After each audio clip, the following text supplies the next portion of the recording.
It's all right to be similar, but it is much more better to be different, to have your own individual opinion, to have your own individual taste, to have your own individual creativity, and to be directed by that and to be motivated by that gives you a true personality, gives you a true identity.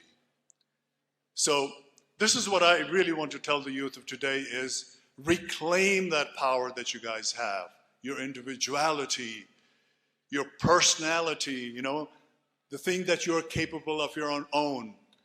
Because now I see you here, gathered. I can either look at you as a bunch of students, or I can look at you versus Pepsi production presents. If I look at you as a bunch of students, I will just see similar things, similarities, same age, same reaction, same kind of thought process. But if I look at you individually, each of you have something to offer. Each of you have certain types of skills and talents that you can bring into the table. And you should be recognizing that, and you should be utilizing that.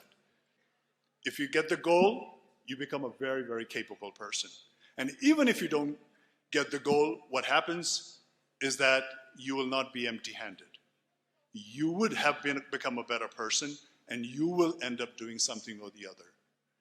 So the idea is the growth. In life, science says that whatever comes in life ultimately degenerates, ultimately dies away, ultimately fades away. You're born, you grow, you reach a certain peak, and then your decline starts, and then you meet your end.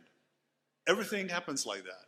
In the nature, in the living beings, you're born, you blossom, and then you die. But the only thing that remains with you throughout your life, which you can grow it constantly, is your knowledge, your spirit. That you can make it grow all your life. There is a story of this great writer.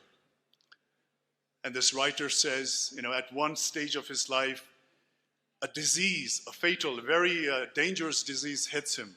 And his body becomes very, very weak and he degenerates. So his whole body is not functioning, but his mind is still functioning. And even at that stage, because his mind is functioning, he's willing to grow all the time. He's willing to lift up his spirit all the time. And then what he wrote at that stage was, he says, my hands are weak, but my writing is strong. He says, I have lost my speech, but my voice is strong.